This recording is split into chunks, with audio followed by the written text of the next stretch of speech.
আমার স্ত্রী, তাই না? আমি জলসা করতে এসেছি, আমার এখানে চরিত্র একরকম, বড় পাঞ্জাবি পরে এসেছি, বাড়িতে কিন্তু পড়ি না। কি বললাম বুঝলাম? এখানে এসেছি বলে টুপি পরে এসেছি, বাড়ি টুপি পড়ি না, আমার টাকলু বার করে ঘুরি। এখানে এসেছি বলে পায়জামা পরেছি, বাড়িতে বারমুন্ডা প্যান্ট পরি। ভালো করে বুঝবেন, তাহলে আমার বাড়িতে এক রকমের চরিত্র, আর এখানে কি আরেক রকমের চরিত্র। আমার স্ত্রীকে আপনাদের গ্রামে বেড়াতে নিয়ে এসেছি, ওর হাতে মোজা, পায়ে মোজা, চোখ পর্যন্ত দেখা যায় না, টিপ টিপ টিপ টিপ টিপ টিপ করছে। বলছে ওরে বাবা, বক্তার বউ বলে কথা। ও আমাকে আপনি বলে ডাকছে, আমি ওকে আপনি বলে ডাকছি। কি বলছি বুঝতে পারছেন? ওকে আমি আপনি বলছি, ও আমাকে আপনি বলছে। কোনো সমস্যা নেই এখানে। বাড়ি চলে গেলাম, বাড়িতে গিয়ে আমি ওকে ঘরের দরজাটা দিয়ে বলছি এক গ্লাস পানি আনো তো, সেই বিহার থেকে এলাম, খুব কষ্ট হয়ে গেল। তখন বলছে আমি এখন যেতে পারবো না, ও মুখের উপরে বলে দিয়েছে। তখন আমি ওর মা, বোন, খালা, ফুপু সব এক জায়গায় করে দিয়েছি।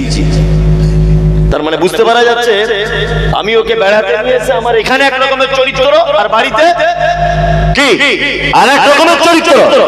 আমি কত বড় মিথ্যা কথা বলি, আমি বাড়িতে নামাজ পড়ি কিনা, আমি কত বড় হারামখোর, আমার চরিত্র কেমন, আমার দৃষ্টিটা কেমন, আমার মুখের ভাষা কেমন, এই সার্টিফিকেট দিতে পারবে কে? কে? আমার স্ত্রী। চলুন, মুহাম্মদ সাল্লাল্লাহু আলাইহি ওয়াসাল্লামের সার্টিফিকেট দিচ্ছেন আল্লাহ, ওয়া ইন্নাকা আলা খুলুকিন আযীম, অবশ্যই আপনি উত্তম চরিত্রের অধিকারী। এবার আমাদেরকে পরীক্ষা করতে হবে, আল্লাহ যখন সার্টিফিকেট দিচ্ছেন, এটা নয় স্রষ্টার ব্যাপার। দুনিয়ার মানুষের কাছে একটু সার্টিফিকেট নেওয়া যাক, তিনি আদৌ ভালো লোক ছিলেন কিনা। তাহলে সার্টিফিকেট নিতে গেলে চলুন ওনার স্ত্রীদের কাছে যাই। আল্লাহ নবী সাল্লাল্লাহু আলাইহি ওয়াসাল্লামের স্ত্রীদেরকে জিজ্ঞাসা করা হচ্ছে আল্লাহ রাসূলের চরিত্র কেমন। স্ত্রীরা জবাব দিচ্ছেন, তুমি কি কোরআন পড়োনি? আল্লাহ নবী সাল্লাল্লাহু আলাইহি ওয়াসাল্লামের চরিত্র ওইটাই যেটাই আল কোরআন। আল্লাহু আকবার। মানে পবিত্র আল কোরআনে নমুনা যদি আপনি দেখতে চান, তাহলে মুহাম্মদ সাল্লাল্লাহু আলাইহি ওয়াসাল্লামকে দেখতে হবে। সুবহানাল্লাহ। নাম্বার 2, আমি কত ভালো লোক, এই সার্টিফিকেট দিতে পারে কে? না, দ্বিতীয় কে? আমার বাড়ির চাকর, আমার বাড়ির কাজের লোক দিতে পারে না। আমি আমার স্ত্রীর কাছে যত সময় কাটাই, তার থেকে বেশি সময় কাটাই আমার গাড়ির ড্রাইভারের কাছে। আমি গাড়ির ভিতরে মোবাইলে সিনেমা দেখি না, কার্টুন দেখি না, রফিকের গান শুনি না, বক্তব্য শুনি না, খারাপ ভিডিও দেখি। বলুন তো, এটা আমার ড্রাইভার জানবে কি জানবে না? জানবে? জানবে? আমি কত বড় মিথ্যা কথা বলি সারাদিন, রাস্তা দিয়ে আসার সময় এই পর্যন্ত নামাজ পড়েছি কিনা এটা জানতে পারবে কে? আমার ড্রাইভার। তার মানে বোঝা যাচ্ছে দেহ রক্ষী। নাম্বার 2, বাড়ির কাজের লোক। নাম্বার 3, তার সঙ্গে থাকা ড্রাইভার, তার চরিত্র কেমন, তার ব্যবহার কারণ এটা বলতে পারে। পারে কি পারে না? পারে। চলুন, মুহাম্মদ সাল্লাল্লাহু আলাইহি ওয়াসাল্লামের খাদেম, ওনাকে একবার জিজ্ঞাসা করা হোক আল্লাহ নবী সাল্লাল্লাহু আলাইহি ওয়াসাল্লামের চরিত্রটা কেমন। আনাস রাদিয়াল্লাহু তাআলা আনহু, নাম শুনেছেন? কে? আনাস রাদিয়াল্লাহু তাআলা আনহু। আল্লাহু আকবার। 10 বছর আল্লাহ রাসূল সাল্লাল্লাহু আলাইহি ওয়াসাল্লামের সেবা যত্ন করেছেন। কত বছর? 10 বছর। হযরত আনাস বলছেন, এই 10 বছরের ভিতরে আল্লাহ নবী সাল্লাল্লাহু আলাইহি ওয়াসাল্লাম আমাকে কোন কথা বলেছেন, আমি সে কাজ করিনি। আল্লাহ নবী আমাকে কোনদিন ধমক দিয়ে বলেন, এই তুই কেন কাজ করলে না, কেন কাজ করলে? কখনো 10 বছরের ভিতরে আল্লাহ নবী আমাকে ধমকি দিয়ে কথা বলেনি। 2, হযরত আনাস বলছেন, আল্লাহ নবী সাল্লাল্লাহু আলাইহি ওয়াসাল্লামের গায়ে সুখ ঘ্রাণের থেকে ভালো ঘ্রাণ আমি আর কোন ঘ্রাণ নিজের নাকে কোনদিন সেন্ট পাইনি। 2, আল্লাহ নবীর মতো নরম হাত পৃথিবীর কোন পুরুষের হাত আমি আর দেখি নি। সার্টিফিকেট দিচ্ছেন বাড়ির একজন খাদেম, নাম হলো তার আনাস রাদিয়াল্লাহু তাআলা আনহু। তার মানে বোঝা যাচ্ছে অরিজিনালি তিনি উত্তম চরিত্রের কি অধিকারী ছিলেন। স্ত্রীদের কাছেও সার্টিফিকেট পেয়েছেন। 2, বাড়ির খাদেমের কাছে সার্টিফিকেট পাচ্ছেন যে তিনি ভালো। তবে বর্তমান কোন পুরুষ মানুষ নিজেকে যদি ভালো প্রমাণ যদি করতে চায় এবং তার স্ত্রীকে দিয়ে যদি এই সার্টিফিকেটটা নিতে চায়, আমার মনে হয় জীবনে কোনোদিন ওর বউ সার্টিফিকেট দিবে না। আপনার যা চরিত্র শুধু বাচ্চা কাচ্চা হয়ে গিয়েছে বলে সংসার করছে, তাছাড়া জীবনে আপনার সংসার করতে না। কি বলছি বুঝতে পারছেন তো? আপনার যা ব্যবহার, আপনার যা চরিত্র, ও আপনার সংসারটাই করতো না, শুধু আপনার সংসারে টিকে আছে বাচ্চা কাচ্চা হয়ে গিয়েছে বলে। আর ওদের কাছে সার্টিফিকেট পাওয়া বড় কি মুশকিল, তাই না? আমি যতই প্রধান বক্তা হয়, বাড়ি গেলে কিছু কথা বললে আমাকে ধমকি দেয়। কি ব্যাপার, আমি সব জায়গায় প্রধান বক্তা, তুই আমাকে ধমকি দিচ্ছিস? মনে মনে ভাবলাম যে আসলে ঘটনা ওটা নয়, ওর কাছে মন পাওয়া বড় মুশকিল। মুশকিল নয়, মুশকিল। ওর কাছে ভালো সার্টিফিকেট পাওয়া কি বড় মুশকিল। আমার মনে হয় পৃথিবীর সব থেকে কঠিন কাজ স্ত্রীর মন পাওয়া, তার কাছে ভালো প্রমাণ করা, তাই না? আপনি বাজার করতে যান তো মাঝে সাঝে, জান না? 30 বছর বিয়ে করেছেন, আপনার স্ত্রী বাজারে যাওয়ার সময় বলছে আমার জন্য একটু কাঁচা হলুদ আনিয়ে, তো কাঁচা হলুদ গায়ে মাখবো। কাঁচা হলুদ কিনে আপনার অভ্যাস নেই, তা আপনি বাজার করছেন করতে করতে করতে করতে আল্লাহর কি কল, কাঁচা হলুদটা ভুলেই গেছে। বাড়ি আসবেন দেখবেন ও কিছুই বলবে না। আদা এনেছো, রসুন এনেছো, তেল এনেছো, মরিচ এনেছো, কিচ্ছু জিজ্ঞাসা করবে না। ও প্রথমেই বলবে, কি বলবে? কাঁচা হলুদ এনেছো।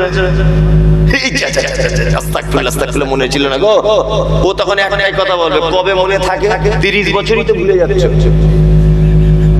অথচ আপনি জীবনে কোনোদিন ভুলেন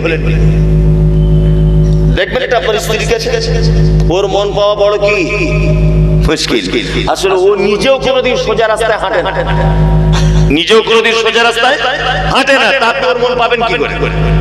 একটা লোকের বউ হারিয়ে গেছে, স্বামী স্ত্রী দুজনে যাচ্ছিল, একটা নদী পার হতে হবে, নদীতে নামতে গিয়ে বউটা হারিয়ে গেছে। কোথায় হারিয়েছে? না নদীর পানিতে।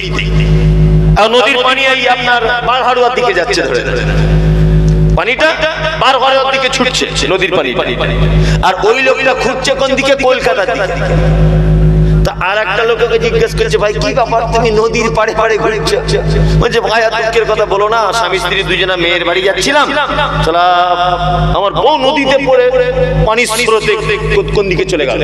তা বলছে, ভাই পানির স্রোত তো বারহাড়ুয়ার দিকে, তুমি কলকাতার দিকে যাচ্ছ কেন? তখন লোকটা দুঃখ করে বলছে যে আজ 50 বছর বিয়ে করেছি, জীবনে সোজা রাস্তায় হাঁটে। ওই জন্য আমার সন্দেহ হচ্ছে যে মরার পরেও যে বারহাড়ুয়ার দিকে যাবে কিনা। আমি ভাবছি ও মনে হয় কলকাতার দিকে ছুটে যাবে। কি বলছি বুঝতে পারছেন? এর সঙ্গে টিকে থাকা খুব মুশকিল, এর সঙ্গে টিকে থাকা কি খুব মুশকিল। এ তো বেকার রাস্তায় চলবে, আবার এ এমন একটি নারী, এমন একটি চাপ যে আপনি একে গিলেও খেতে পারবেন না, উগিলেও ফেলে দিতে পারবেন না।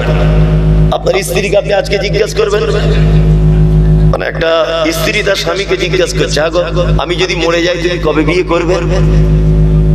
আমি মরে গেলে তুমি বিয়ে করবে কবে? তা পুরুষ মানুষ ও তখন বলছে যে তোমার কবরটা শুকিয়ে গেলেই বিয়ে করবো, কাঁচা থাকা অবস্থাতে করা যাবে না, লোক খারাপ বলবে। মানে এই মেয়েটা এটা শুনে বাপের বাড়িতে গেছে, বাপের বাড়িতে গিয়ে ওর ভাইকে ডেকে বলছে, ভাই তোকে একটা কথা বলবো, যদি আমি কোনোদিন মরেও যাই না ভাই, তুই এই কথাটা আমার মেনে চলিস ভাই। বলছে কি?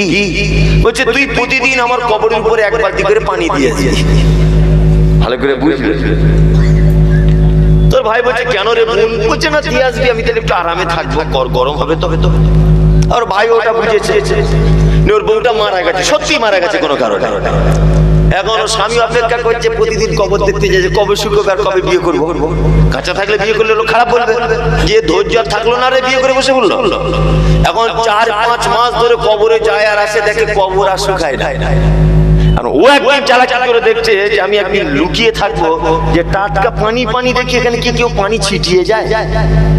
একদিন দেখতে পাচ্ছে যে ওর ভাই এসে পানি দিচ্ছে কবরের উপরে। ও তখন গিয়ে বলছে, কি ব্যাপার শালা বাবু, তুমি তোমার বোনের কবরে পানি দিচ্ছ কেন? তখন বলছে, দুলা ভাই আমার বোন মারা যাওয়ার আগে বলে গেছে যে কবর শুকিয়ে গেলে তোর দুলা ভাই বিয়ে করবে, যাতে ও অন্য পুরুষকে, অন্য নারীকে জীবনে বিয়ে করতে না পারে, ওই জন্য আমাকে বলে গিয়েছে প্রতিদিন পানি দিতে। আমিও নিয়ত করেছি যতদিন বেঁচে থাকবো পানি দিয়ে যাবো। কি বুঝতে পারছেন না? এর নাম হচ্ছে নারী। এর স্বামীকে সহজে ছাড়বেও না, আবার ওর সহজে সুনাম করবেও না। অথচ ওকে ও কাউকে ভাগ দিতে পারবে না। অথচ ওকে আপনি জিজ্ঞাসা করবেন, এই তোমাদের ফরিদার আব্বা কেমন? আপনার স্ত্রীকে জিজ্ঞাসা করবে অন্য কোনো মেয়ে, তোমাদের ফরিদার আব্বা কেমন? ও এক কানসে বলবে, আর বলিস না, আমার আব্বা মায়ের কথা 13 বছর জ্বলছি, ওর সঙ্গে বিয়ে হয়ে থেকে জ্বলছি, অথচ আপনারই খায়, আপনারই পরে, আপনার শাড়ি, আপনার ব্লাউজ, আপনার সব 13 বছর নাকি জ্বলছে। সোনা গয়না হীরামণি মুক্তা সব দেন, তবু জীবনে আপনার কাছে ভালো হতে পারবেন না। কেউ বুঝতে পারছেন? তাহলে ভালো হয়েছিলেন কে? মুহাম্মদ সাল্লাল্লাহু আলাইহি ওয়াসাল্লাম। বর্তমান আমি মনে করি কোন মেয়ে যদি তার স্বামীকে যদি সার্টিফিকেট দেয় যে আমার স্বামী উত্তম স্বামী, আমি তো মনে করি পৃথিবীতে ওই লোকটা অরিজিনালি উত্তম।